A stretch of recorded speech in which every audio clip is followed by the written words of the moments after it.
حدیث میں ہے کہ الخیر و کثیر، کہ خیر بہت ہے اللہ کی طرف سے، خیر بہت، وقلیل فاعلہ، اور اسے کرنے والے یہ تھوڑے۔ اس لیے ہمارے دلوں کو گویا ایک طریقے سے اپیل اور ترغیب کی گئی ہے کہ ان تھوڑوں میں سے بنو، تھوڑوں میں سے بنو تاکہ خیر کماؤ۔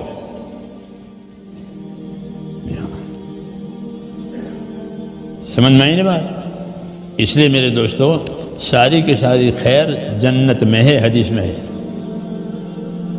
ساری خیر جنت میں، وہ سارا شر وہ کہاں ہے کہ وہ جہنم میں، وہاں کوئی خیر نہیں ہے، ساری خیر جنت میں ہے۔ وہ جنت میں جانے کا ایک ہی راستہ ہے، وہ دوزخ میں جانے کے، دوزخ میں جانے کے بہت ایک ہی راستہ جنت کا، باقی سب بھٹکنے کے، بھٹک بھٹک کے لوگ دوزخ میں جائیں گے۔ ایک ہی راستہ جنت کا، قل ھذہ سبیلی، یہ میرا راستہ ہے، ایک ہی راستہ۔ اس لیے اپنے راستے پر رہنا ہے، کیا کرنا ہے؟ اپنے راستے پر رہنا ہے، اپنے مقصد پر رہنا ہے، اور امید کے ساتھ رہنا ہے۔ کس کے ساتھ؟ کہ اس راستے پر جانے والا کوئی نامراد آج تک ہوا ہی نہیں ہے۔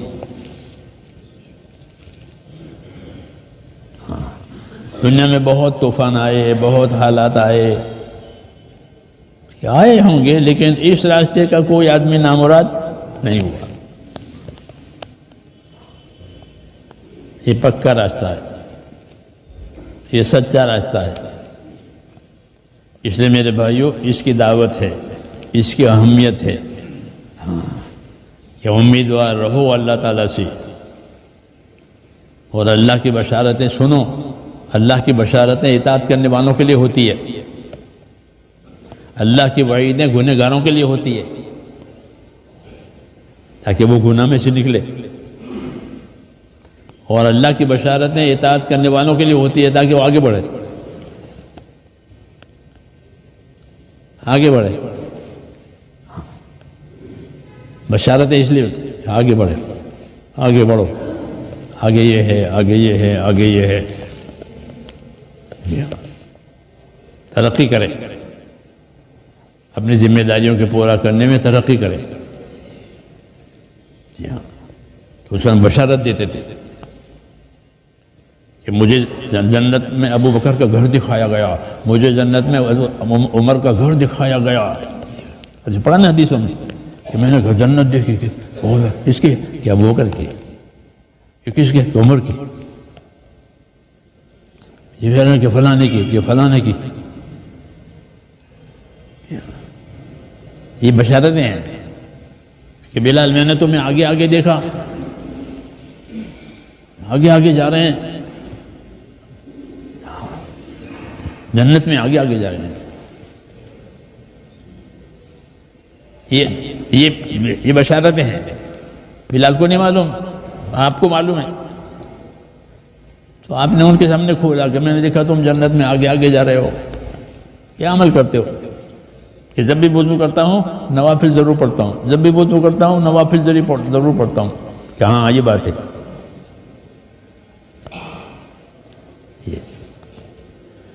یہ سب باتیں ہیں، سمجھے نہیں؟ ایک ہے بشارتوں سے چلانا، جیسے مشین کو آئل سے چلاتے ہیں، مشینوں کو کس سے چلاتے ہیں؟ پانی سے۔ آئل، ہوائی جہاز کا آئل الگ ہے، ٹرک کا آئل الگ ہے۔ ٹرک کے آئل سے ہوائی جہاز چلے گا؟ نہیں چلے گا، وہ الگ ہے۔ جی ہاں، ایسے میرے دوستو اللہ تعالیٰ ایمان والوں کو ایک بشارتوں سے چلاتے ہیں، اس لیے ہماری نظر ایک تو بشارتوں پہ ہونی چاہیے کہ مجھ کو کیا ملے گا. جب آدمی کے سامنے اسے نہیں ہو تو وہ نا امید ہو جاتا ہے کہ اس میں کیا لینا، کہ اس میں کیا لینا. تو نا امیدی جو ہے وہ جہالت کی وجہ سے ہوئی ہے.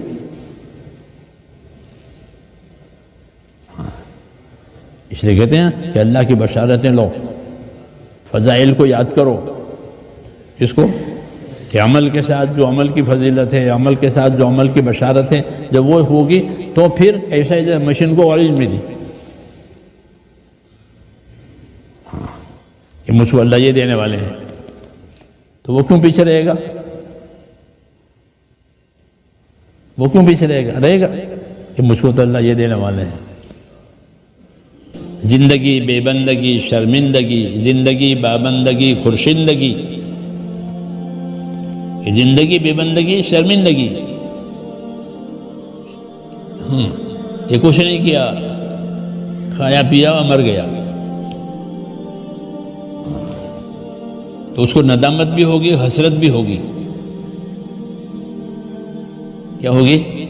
ندامت ہوگی، پچھتاوا ہوگا، اور حسرت بھی ہوگی کہ یہ میں نے کیا کیا. اس لیے کہ میں اچھی عبادت کروں تاکہ زندگی اچھی بن جائے. تو یہ سب باتیں میرے دوستوں اس لیے سکھائی ہیں کہ ہم میں سے ایک ایک اپنی زندگی کی ذمہ داری کو سمجھے، اللہ سے مانگے اور کرے. ہر ایک کا اللہ سے اپنا معاملہ ہے. جی ہاں، ہر ایک کا اپنے اللہ سے معاملہ ہے. اس لیے اپنا اور اللہ کا معاملہ صحیح کرے.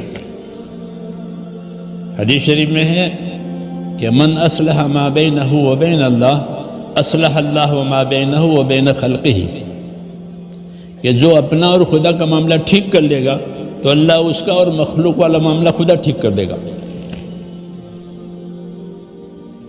یہ چابی بتائی مشکلات کے حل کرنے کی کہ اپنا اور خدا کا معاملہ ٹھیک کر لیا کہ بھائی وہ پھر نیچے والا معاملہ ٹھیک ہو جائے گا. وہ جب اوپر سے معاملہ بگڑے گا پھر نیچے والا بگڑے گا. سمجھ میں آئیے بھائی؟ اسے فرمایا کہ من اصلح ما بینہ و بین اللہ اصلح اللہ ما بینہ و بین خلقہ، کہ جو اپنا اور خدا کا معاملہ ٹھیک کر لے تو پھر نیچے والے سارے معاملے ٹھیک ہو جائیں گے. کیونکہ اوپر سے فیصلے آتے ہیں. کیا آتے ہیں؟ فیصلے. مخلوق بھی اللہ کی ہے، فیصلہ بھی اللہ کا ہے. یہ مخلوق ہے، زمین آسمان چاند سورج ہم سب. تو مخلوق کس کی ہے؟ کہ اللہ کی. اور فیصلہ کس کا؟ وہ بھی اللہ کا. کوئی دوسرا اللہ نہیں ہے، کوئی دوسرا خالق نہیں ہے، کوئی دوسرا اختیار والا نہیں ہے. اللہ حاکم ہے، اللہ کے سارے اختیارات ہیں. اس لیے اپنے مخلوق میں اسی کے فیصلے چلیں گے. اس لیے کہا الا لہ الخلق والامر. خوب یاد رکھو، مخلوق بھی اللہ کی، فیصلہ بھی اللہ کا. اس لیے کہا کہ جب اللہ تعالیٰ سے معاملہ سے ہو جائے گا پھر فیصلے صحیح آئیں گے. فیصلے اوپر سے آتے ہیں، فیصلے اوپر سے آتے ہیں یا نیچے سے ظاہر ہوتے ہیں. پنہ اثر اوپر سے آتے ہیں. جیسے روزی اوپر سے آتی ہے لیکن ظاہر زمین سے ظاہر ہوتی ہے، تجارت سے ظاہر ہوتی ہے. مزدوری میں یہ ملا، تجارت میں ملا، زمین میں یہ ملا ہے. تو ظاہر یہاں سے ہوتی ہے، آتی ہے اوپر سے. وفی السماء رزقکم وما توعدون، آسمان میں تمہاری روزی ہے. یوں کہا کیا آسمان میں کیا ہے؟ تو کیا ہے؟ آسمان میں گیہوں کا اسٹاک ہے، ساونوں کا اسٹاک ہے. کہ آسمان میں روزی کے فیصلے ہیں. آسمان میں روزی کے فیصلے ہیں. جس کو چاہیں گے زیادہ دیں گے، جس کو کم دیں گے. آسمان میں زندگیوں کے فیصلے ہیں. اس کی زندگی لمبی ہو گئی، اس کی زندگی مختصر ہو گئی. تو اپنی مخلوق اللہ کی ہے اور فیصلہ بھی اللہ کا چلے گا، اور کسی کا نہیں چلے گا. یہ باتیں سمجھائیے. اس لیے کہا کہ تمہارا تعلق اللہ تعالیٰ سے صحیح ہو جاوے. کیا ہو جاوے؟ اللہ سے اپنا تعلق صحیح کر لیا کہ باقی سارے مسئلے اللہ صحیح کرے گا. من اصلح ما بینہ و بین اللہ اصلح اللہ ما بینہ و بین خلقہ. یہ ہے. تو اللہ سے معاملہ صحیح کرنا یہ تبلیغ، اصل اللہ سے معاملہ صحیح کرنا یہ دین. یہی دین ہے، یہی تبلیغ ہے. کوئی نئی بات نہیں کہی جا رہی ہے. جو بات نوح علیہ السلام نے کہی تھی وہی بات محمد صلی اللہ علیہ وسلم نے کہی ہے کہ نوح علیہ السلام بگاڑ کے زمانے میں آئے تھے، حضور صلی اللہ علیہ وسلم بھی بگاڑ کے زمانے میں آئے تھے. جو انہوں نے کہی وہ آپ نے بھی کہی. ایک ہی بات، دوسری بات نہیں ہے. کیوں کہ اللہ سے معاملہ ٹھیک کرنا ہے. کیا کرنا ہے؟ اللہ سے معاملہ ٹھیک کرنا. پھر اس میں یہ بات بھی ہوگی کہ اللہ تعالیٰ سے اپنا معاملہ ٹھیک کرنے میں ناگواریاں آئے گی. جیسے نیا مکان بنانا ہو تو پرانا توڑنا پڑتا ہے، اس کے پیسے دینے پڑیں گے، توڑنے کے بھی پیسے دینے پڑیں گے، اور ملبہ پھینکوانے کے پیسے دینے پڑیں گے. پھر نیا سامان بھی خریدنا پڑے گا. یہ سب پھر کیا بات ہے کہ نیا بن رہا ہے تو اس کو کوئی نقصان نہیں کہتا. کہتا ہے کسی توڑنے میں اتنا نقصان ہوا، ملبہ پھینکنے میں اتنا نقصان ہوا، کوئی نہیں کہتا. کیونکہ نقصان ایک بہت بڑے مقصد کے لیے ہے، اس لیے یہ نقصان نہیں. اس لیے مسلمان کا نقصان نہیں ہوتا. جبکہ وہ دین کے لیے کوئی کام کر رہا ہو تو اس کا وہ نقصان نہیں ہے. اس کو مذہب کی زبان میں قربانی کہتے ہیں. کیا کہتے ہیں؟ کہ تمہارا نقصان ہوا کہ نہ. تو بھی کیا ہے؟ میں حضور صلی اللہ علیہ وسلم میں انگلی کٹ گئی بدر احد میں، تو فرمایا کوئی بات نہیں، تو ایک انگلی تو ہے اور اللہ کے راستے میں کٹی ہے، کیا بات ہے؟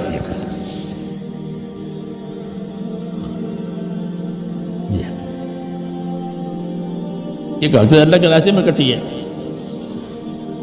تو یہ کوئی نقصان؟ یہ نقصان نہیں ہے.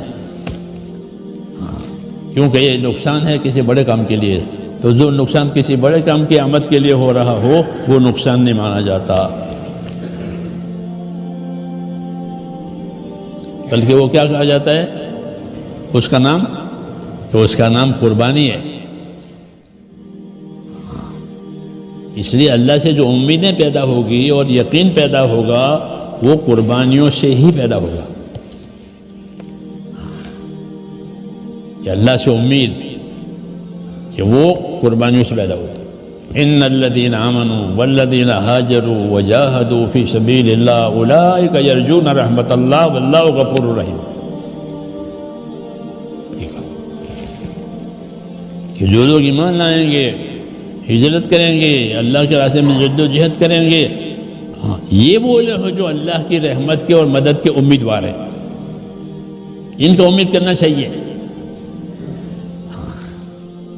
جیسے پرانا توڑ رہا ہے کہ ہاں ان کا نیا لگانا چاہیے، اور پرانا نہیں، میرا پرانا نہ ٹوٹے، میرا پرانا تو نیا بھی نہیں بنے گا. ہے نہیں بھائی؟ تو یہ کہا جو ایمان لائیں گے، ہجرت کریں گے. ایمان کے بعد ہجرت سب سے بڑی قربانی تھی. مہاجرین پوری امت میں سب سے بڑی قربانی والے ہیں. حضور صلی اللہ علیہ وسلم خود مہاجر ہیں. حضور صلی اللہ علیہ وسلم خود بھی مہاجر ہیں، اپنے بھی وطن چھوڑ دیا ہے. جی نہیں چاہتا تھا وطن چھوڑنے کا. جب جا رہے تھے تو مکے کو دیکھ کر کہے مکہ میرا بالکل جی نہیں چاہتا تجھے چھوڑوں، لیکن میری قوم ہے جو مجھے تنگ کر رہی ہے. آدمی وطن نہیں چھوڑنا چاہتا. تو وہ وطن تو مکہ جیسا وطن دنیا میں نہیں ہے، ایسا وطن دنیا میں نہیں ہے۔ ہوتے آدمی کو وطن سے محبت ہوتی ہے، خاندان سے محبت ہوتی ہے، تو ہجرت ہوئی، اس لیے بڑی قربانی ہوئی مہاجرین کی، قربانی دی ہے، بڑی قربانی مہاجرین کے طبقے کی۔ ان الذین آمنوا وہاجروا، ایمان کے بعد دوسرا نمبر اللہ کے اطاعت میں ایمان لانا، یہ تو سب سے پہلا، اور پھر کہ ہجرت کرنا، پھر جان مال لگانا۔ ہاں یہ سچے ہیں، یہ اللہ کی رحمت کے امیدوار ہیں، اور اللہ غفور الرحیم ہے، ان کی امید پوری کریں گے۔ یہ طریقہ بتایا، کیا بتایا؟ ہاں کہ ہم ذمہ داریاں پوری کریں گے اور اللہ مدد کریں گے، ہم ذمہ داریاں پوری کریں گے اور اللہ مدد کریں گے۔ یہ اصولی بات ہے، یہ کیا ہے؟ اصولی بات۔ اس لیے کہتے ہیں ذمہ داریاں تلاش کرو کہ کیا کرنا ہے۔ انبیاء کرام تقاضے تیار کرتے ہیں اور امت تقاضے پورے کرتی ہے، یہی طریقہ ہے مسنون، یہ مسنون طریقہ ہے۔ یہ تقاضے پیدا کیے جائیں گے اور پھر ان تقاضوں کو پورے کیے جائیں گے کہ بھئی فلاں ملک کا تقاضا ہے، بولو اس کے لیے کون تیار ہیں؟ حضور سمجھ سکتے فلاں کام ہے، اس کے لیے کون تیار ہے؟ تو وہ کھڑے ہو جاتے کہ میں تیار ہوں۔ ہاں اس طرح ذمہ داریاں پوری ہوتی ہیں۔ ان ذمہ داریاں پورا کرنے میں نقصان بھی ہوتا ہے، جان مال کا نقصان ہوتا ہے۔ ہاں کیونکہ جنت کا جو نقشہ ہے وہ جنت ناگواریوں پر بنائی گئی ہے۔ اس پر جنت ناگواریوں پر ہے کہ جو جنت میں جانا چاہے تو کس طرح سے جائے کہ ناگواری کے راستے جائے، اور جو جہنم میں جائے تو کہ منچاہی کے راستے سے جائے۔ یہ حدیثوں میں ہے، یہ حدیثوں میں ہے کہ جنت کے راستے میں کیا چیزیں ہیں؟